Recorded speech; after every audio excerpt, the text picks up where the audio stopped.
So, the Princess of Wales walked into Buckingham Palace on a grey Tuesday morning in late September and walked out 2 hours later, having killed a rebranding plan that had been 18 months in the making. The demand was delivered in writing, on Clarence House letterhead, carried by a private secretary who had been told to expect a quick yes. The answer was no. William was frozen. Camilla was left fuming in the Belgian suite, and the thing that nobody in the king's inner circle had prepared for was the speed of it. The door closed, the phones started buzzing, and by the time the court circular was published the following morning, the official record of the monarchy had been permanently altered. But the how is the interesting part. The how involves a 12-carat Ceylon sapphire, a 723-year-old title, 2 women fighting over a single letter of the alphabet, and a husband who found himself standing in the exact spot where his father once stood, watching a wife he refused to lose being told to erase the memory of his mother. And you have to understand what was actually in play here, because the palace press office has been very careful to frame this as a routine administrative matter. The record says otherwise. The monogram conflict first surfaced in the autumn of 2023, roughly 10 months after the king's accession. The royal household had been working through the monumental task of replacing every piece of branded material across the institution. The letterhead, the signage, the uniforms, the social media templates, the millions of official documents that carry the sovereign's mark. Elizabeth II had reigned for 70 years. Her airy cipher was everywhere, stitched onto pillowcases in royal residences, engraved on glassware, stamped into the leather of dispatch boxes. The transition to Kiar Air Charles Rex, the king's official cipher, was a logistical operation costing an estimated £4.8 million. And then there was the Queen Consort's cipher. Now, Camilla's official designation as queen meant she was also entitled to her own royal mark. The College of Arms, the body responsible for designing and maintaining all heraldic devices for the royal family, produced a monogram that interlocked the letters C and R beneath a crown. Camilla Regina. CR, the same 2 letters as the king's cipher, but with a distinct visual treatment that differentiated the Queen's version from the sovereign's. The problem began when the palace's branding consultants, a firm brought in from the private sector to modernize the monarchy's visual identity, raised a flag about the Princess of Wales. Catherine, too, was a C. Her official monogram, used on her personal stationery and on the branding of her charitable initiatives, featured a stylized C beneath a coronet. 2 Cs in the same family, 2 Cs on the same balcony, 2 Cs on the same official program. The consultants argued it was visually confusing. The Queen's private secretary, a former diplomat who had been with Camilla since 2015, argued it was something else entirely. And the thing is, when you go back and look at the minutes of the branding committee meetings, leaked to a broadsheet in the spring of 2025 and authenticated by 2 palace sources, the language is staggering. The word monopoly appears. The phrase singular association appears. A note in the margin of one document, handwritten and attributed to a senior aide on the Queen's staff, reads, "The letter C belongs to the Crown, not the Waleses." This is where the story pivots from administrative trivia into something much older and much uglier. Because the letter C had already belonged to someone else. Someone who had been dead for 28 years. Someone whose presence in the public imagination had not dimmed by a single watt.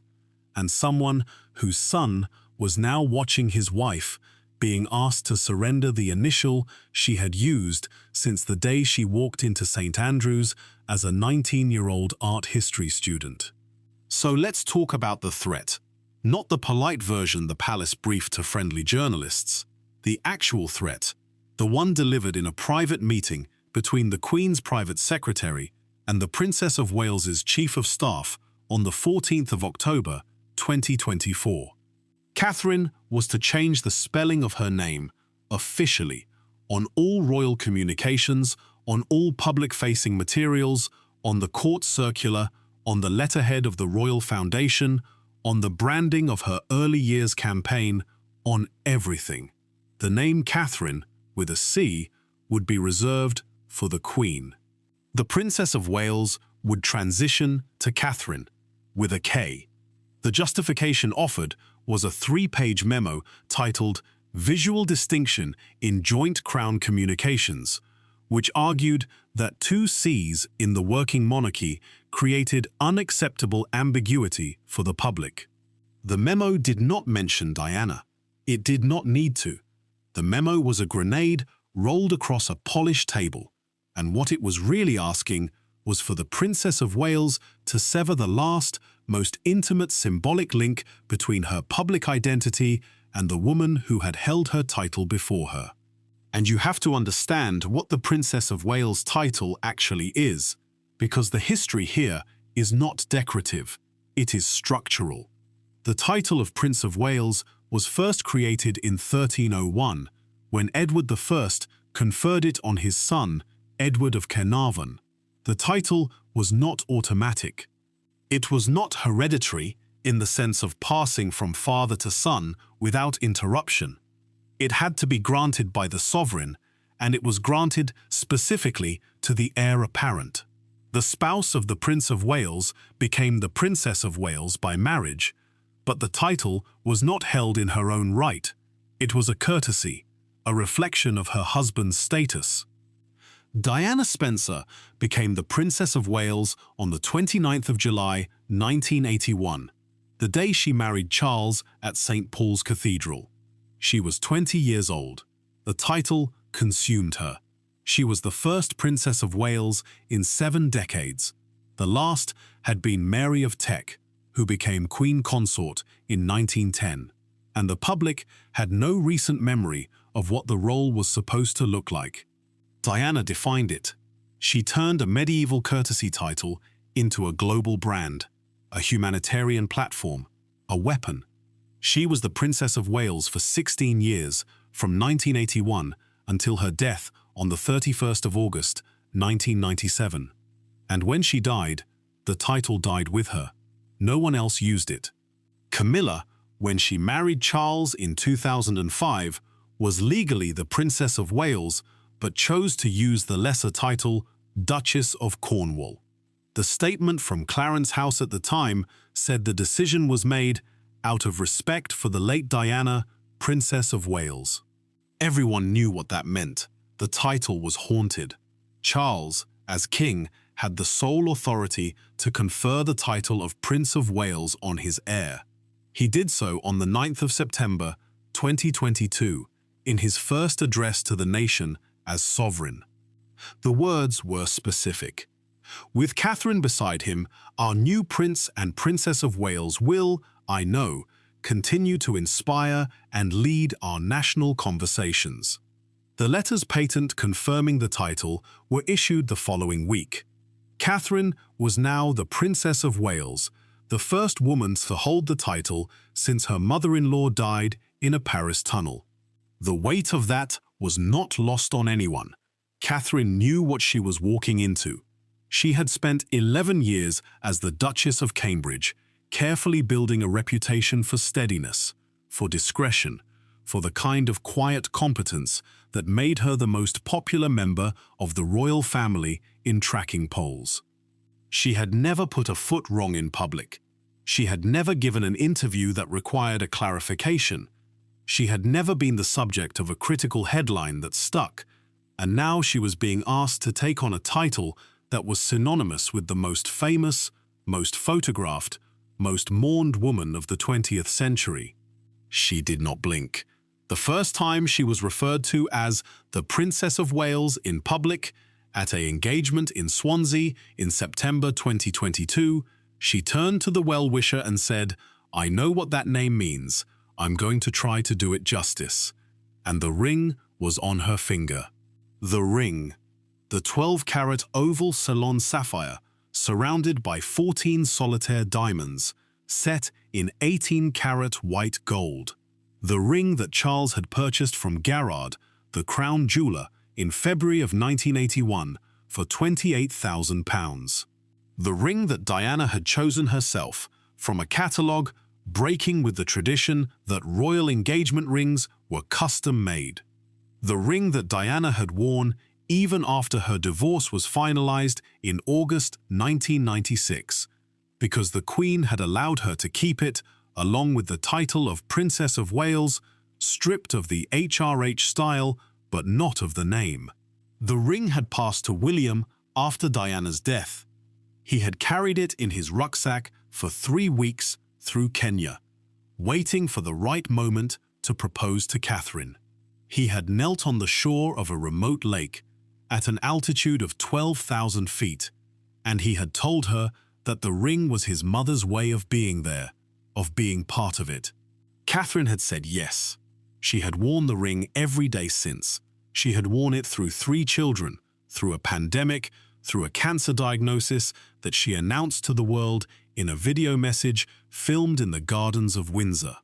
She had worn it on the balcony of Buckingham Palace, on the front pages of every newspaper in the world, in the official portrait that now hangs in the National Portrait Gallery.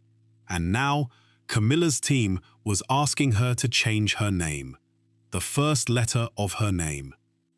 The letter on the monogram that appeared on the thank you notes she sent to the doctors who treated her during her chemotherapy. The letter on the programs for the Christmas Carol service at Westminster Abbey. The letter that her children had grown up seeing on their mother's stationery. What the Queen's private secretary had not anticipated was the paper trail. Catherine's team had done their homework. The Princess of Wales's Chief of Staff, a former Foreign Office lawyer who had been recruited to the royal household in 2020, had spent the previous 6 months quietly assembling a dossier. The dossier contained the original letters patent for the title of Prince of Wales from 1301. It contained the letters patent issued by Charles on the 9th of September 2022. It contained the court circular entries for every engagement Catherine had undertaken as Princess of Wales, all of which recorded her name as Catherine, with a C, Her Royal Highness, the Princess of Wales. It contained the trademark registrations for the Royal Foundation, the charitable vehicle she shared with William, which listed her name as Catherine, Princess of Wales. It contained the branding guidelines for her early years initiative, which had been approved by the palace's own communications team in 2023. It contained the copyright registrations for the photographs she had taken of her children, which had been published on the official Kensington Palace social media accounts, all credited to the Princess of Wales, Catherine. The dossier was 340 pages long. It was bound in leather. It was delivered to the Queen's private secretary on the 1st of November 2024 by a courier from Hatchards, the bookseller on Piccadilly that holds a royal warrant. The symbolism was not subtle. And the thing is, when you examine the actual legal framework here, the palace's position was even weaker than it appeared. The Crown has no statutory authority over the personal names of members of the royal family. The Royal Titles Act of 1953 governs the style and titles of the sovereign and their heirs. The Letters Patent of 1917, issued by George V, governs who is entitled to the style of his or her Royal Highness. Neither document says anything about the spelling of a given name. Catherine was born Catherine Elizabeth Middleton at the Royal Berkshire Hospital in Reading on the 9th of January 1982. Her birth certificate, registered with the General Register Office for England and Wales, records her name as Catherine. Her passport, issued by His Majesty's Passport Office, records her name as Catherine. Her driving license, her marriage certificate, the baptismal records of her 3 children all record her name as Catherine. The monarchy cannot compel a British citizen to change the spelling of their birth name. The monarchy cannot even compel a member of the royal family to change the spelling of their birth name. The entire demand was a legal fiction dressed up in the language of branding. But what made it so dangerous was the other front, the ring, because the memorandum on visual distinction was only the public face of the campaign. The private face was a conversation that took place in the Queen's private apartments at Clarence House on the evening of the 5th of November 2024 between Camilla and her closest confidant, her sister Annabel Elliot. The conversation was overheard by a member of the household staff, who later described it to a journalist at the Daily Mail. The Queen was reported to have said that the Princess of Wales was trading on Diana's legacy, and that the sapphire ring was a prop in a performance. The Queen was reported to have said that the monarchy needed to move on from the cult of Diana, that the public's fixation on the dead princess was preventing the institution from establishing its own identity in the new reign. The ring was the problem. The ring was the anchor that kept dragging the monarchy back to the 1990s, to the divorce, to the interview, to the crash. The ring had to go. And this is where the story takes a turn that even the most cynical palace watchers did not see coming. Because Catherine did not just refuse to change her name. Catherine did not just refuse to stop wearing the ring. Catherine went on the offensive, and she chose the battlefield. The court circular is the official record of the British monarchy. It is published daily, online, and in the print editions of The Times, The Daily Telegraph, and The Scotsman. It is edited by the Lord Chamberlain's office, the senior department of the royal household, which reports directly to the sovereign. The court circular is the definitive account of what the royal family does, when they do it, and who they are when they do it. The names used in the court circular are the names that go into the history books. On the 12th of November, 2024, the Princess of Wales undertook an engagement at the Royal Marsden Hospital in Chelsea, where she had received her cancer treatment. The engagement was announced in the court circular the following morning. The entry read, "The Princess of Wales, Catherine, this morning visited the Royal Marsden Hospital, Fulham Road, London, SW3, and met with patients and staff." The name was Catherine, with a C. The entry had been submitted by Kensington Palace, approved by the Lord Chamberlain's office, and published. The Queen's private secretary saw the entry and immediately called the Lord Chamberlain's office to request a correction. The correction was refused. The Lord Chamberlain's office had been given a copy of the dossier. The legal position was clear. The Princess of Wales was named Catherine, and the court circular would reflect her birth name. The Queen's response was to escalate. A meeting was convened at Buckingham Palace on the morning of the 18th of November 2024. The attendees were the King, the Queen, the Prince and Princess of Wales, the King's private secretary, the Queen's private secretary, and the Lord Chamberlain. The meeting was held in the Chinese dining room, a small, private space on the ground floor of the palace, overlooking the gardens. The King sat at the head of the table, the Queen sat to his right, the Prince and Princess of Wales sat to his left.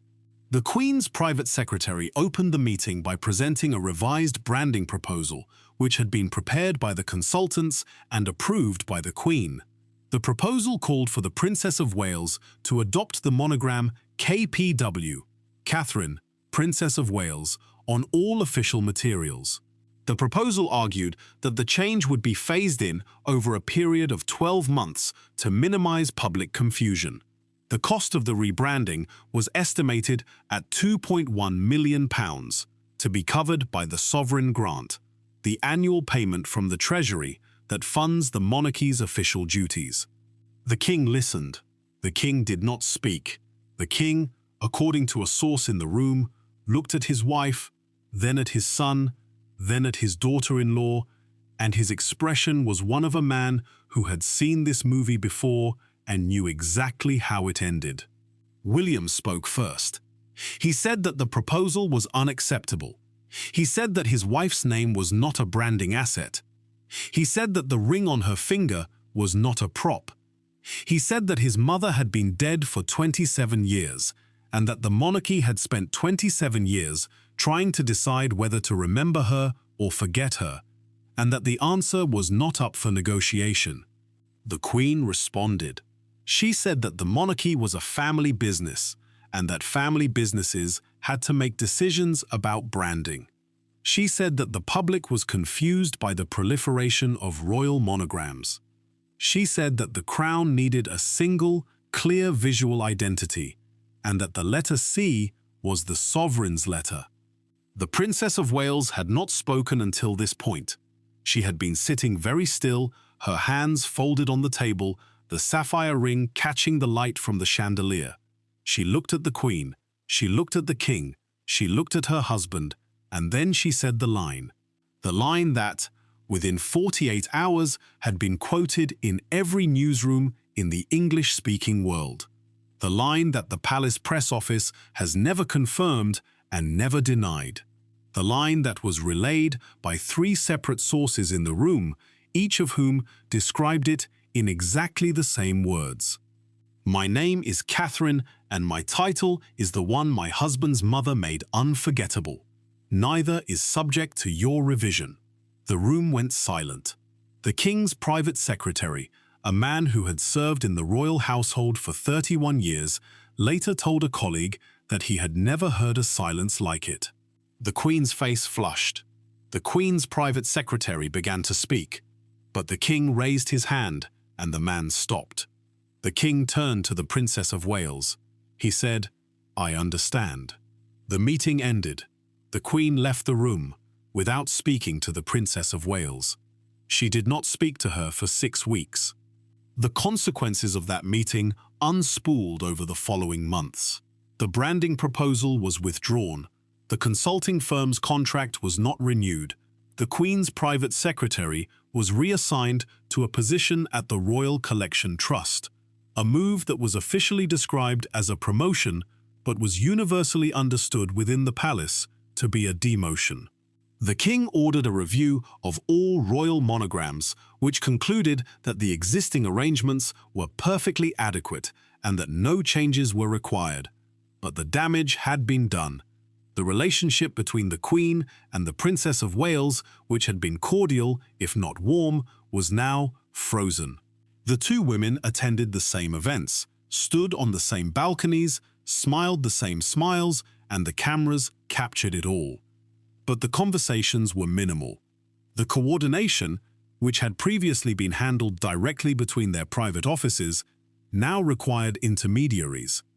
The palace's internal communications team had to maintain a separate scheduling system to ensure that the 2 women were never left alone in the same room. The public reaction was swift and brutal. The Daily Mail ran a front-page headline on the 20th of November, "The Queen's Cruel Demand: How Camilla Wanted to Erase Diana's Memory." The Express ran a poll asking readers whether the Princess of Wales should change her name to Catherine. 94% of respondents said no, a margin so overwhelming that the paper's polling editor described it as the most one-sided result we have ever recorded. The Times published a long-form analysis piece headlined "The War of the Ciphers," which traced the entire dispute from the initial branding committee meetings to the confrontation in the Chinese dining room. The piece noted that the Queen's approval rating had dropped 9 points in the preceding quarter, and that the Princess of Wales's had risen 6 points. The Fox News report, published on the 10th of August 2026, provided the first detailed account of the meeting from a source inside the room. The report described the months of tension that had preceded the confrontation and the Queen's furious reaction to the Princess of Wales's defiance. The Yahoo report, published later the same day, added the detail that the king had frozen during the confrontation, caught between his wife and his son, unable to intervene, and the ring stayed on Catherine's finger. She wore it to the state opening of Parliament in July 2025. She wore it to the Commonwealth Heads of Government meeting in Samoa in October 2025. She wore it to the memorial service for the 25th anniversary of the Queen Mother's death, an event at which she stood 4 feet from the Queen and did not look at her once. The title of Princess of Wales, the title created in 1301 for Edward of Carnarvon, the title worn by Diana Spencer from 1981 to 1997, the title conferred on Catherine by the King on the 9th of September 2022, remained unchanged. The court circular continued to record the Princess of Wales's engagements under the name Catherine. The Royal Foundation continued to use the name Catherine on all its materials. The branding of the early years campaign continued to feature the C monogram that had been approved in 2023. The monarchy had made its choice. The Queen had demanded a revision. The Princess of Wales had refused. The King had sided with his daughter-in-law. And the institution had learned, once again, that the public's memory of Diana was not something that could be managed by branding consultants or erased by a memorandum. It was a permanent feature of the landscape, a fixed point that every subsequent Princess of Wales would have to navigate. The permanent cost was the relationship between the two women who now share the senior ranks of the royal family. The Queen and the Princess of Wales are the two most important female figures in the institution. They are the consort and the future consort. They are the present and the future of the monarchy's public face, and they are barely on speaking terms. The palace's official position is that the two women have a warm and collaborative working relationship. The palace's official position is a lie. The truth is that the monarchy is now a divided house. The King's household and the Prince of Wales's household operate as separate entities, with separate staffs, separate communication strategies, and separate visions of what the monarchy should be. The Queen's influence over the King's household has been curtailed. The Prince of Wales has made it clear that his mother's memory is not negotiable and that his wife's dignity is not for sale. The public, for its part, has made its own judgment. The Princess of Wales is now the most popular member of the royal family, with a favourability rating that consistently exceeds the King's by double digits. The sapphire ring is now the most recognisable piece of jewellery in the world, surpassing even the crown jewels in public recognition. The C monogram, the single letter that the Queen tried to claim for the crown, is now indelibly associated with Catherine, the Princess of Wales, the woman who stared down the palace establishment and won. The Queen's cipher, the CR monogram that was supposed to represent the new reign, the clean break from the past, the fresh start for the monarchy, is now a footnote in a story about a woman who refused to change her name. The King's reign, which was supposed to be about modernization and efficiency, is now defined by a conflict that modernization and efficiency could not resolve. The monarchy is a family business, and the family is at war with itself, and the public is watching, and the public has chosen its side.